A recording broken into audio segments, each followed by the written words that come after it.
Hi, I'm Chris, and welcome to this video on assessing data analytics models. This is related to Learning Objective 10, where we consider how companies and organisations create models, assess the results, and then use those results to decide the ongoing suitability of the model and make modifications to it to improve it. In this example, I want you to think about Netflix, and specifically, do you take more notice say now about recommendations that Netflix gives you or another streaming platform compared to 3 or 4 years ago, because a lot of work has been done on changing the analytical model. You can see here for Joshua, he's got his top picks, what's trending now. Because he liked watching Narcos, would he like to watch any of these 6 series here? What's going on is some complex stuff in the background, but what's important to understand is also why would Netflix care about recommendations? Well, brand loyalty is driven by satisfaction, right? So there's 2 key things for Netflix. You've got to have decent content, and their strategic approach to this is to have a lot of content. And then on top of that, you need to be able to do good recommendations, because if I start a whole range of different series because I didn't know anything other than the thumbnail in front of me on the screen, and I decide that I don't like 80% of them, then if I see a better offering with Prime or Stan or something else, I might move to another platform. And so now it's a very competitive environment. There's 2 ways that they can look at this. It's a content-based model or collaborative filtering-based analytical model, right? The term cold start means that at the start, they didn't really have much data. So the most logical thing to do for them is to go down the content-based path, right? And they created this, and then of course they can look at the results that they're getting. You do this simply by looking at your products, so they're your shows, creating all sorts of different attributes to categorize your products, whether it's crime, Nordic noir, action, comedy, but then to break it down further and further, and then try and fit them to the customer. The customer, say, being me, I watch certain programs. Well, what has got similar content? Therefore, I'm likely to watch them.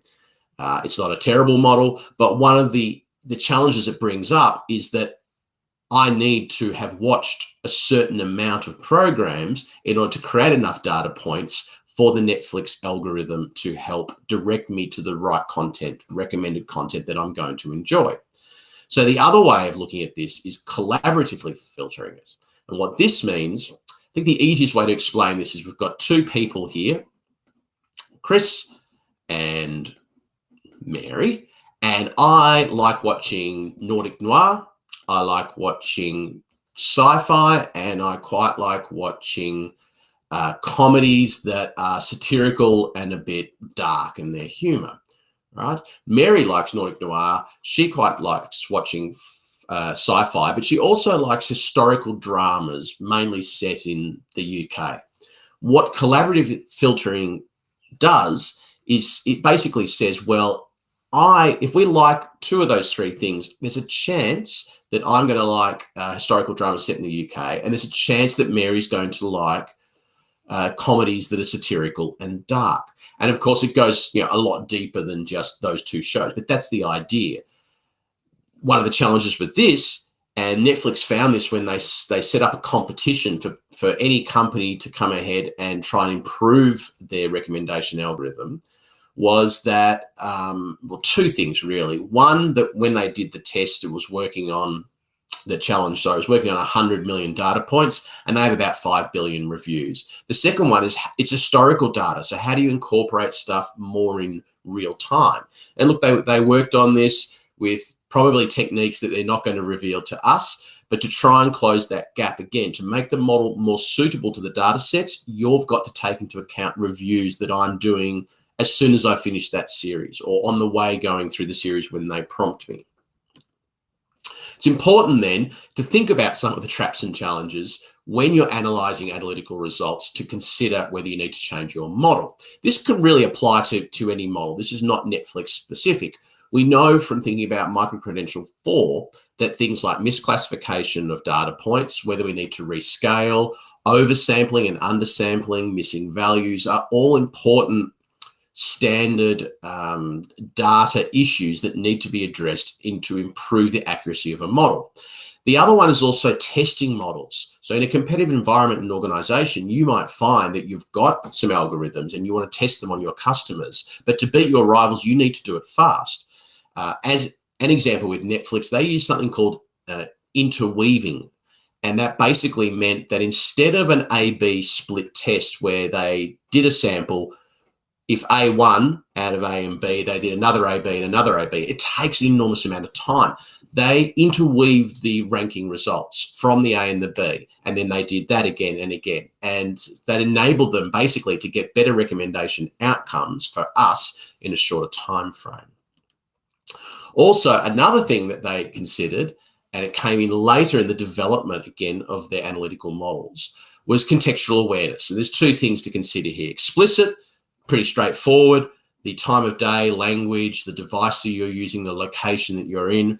But then there's also inferred. And you can think of inferred in a couple of ways. One might be binging content, right? Another one, who do you watch your content with? You know, when you're watching family content or you on your own or with your partner.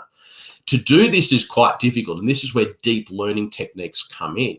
And basically they are attempting to classify users and to improve that collaborative filtering process that we looked at so that it becomes a lot more than just Chris likes Nordic noir and sci-fi.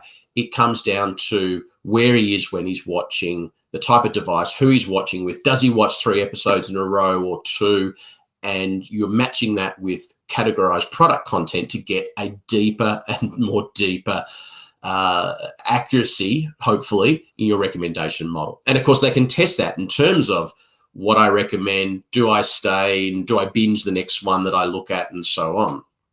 So in summary, Netflix here started with an analytical model and analyzed those results. But then what they went about was more of a strategic process in assessment and iteration to improve the model, its model suitability to the data sets that they had, and all about targeting outcomes, which is best recommendations for me so that I have stickiness as a customer and stay with the brand.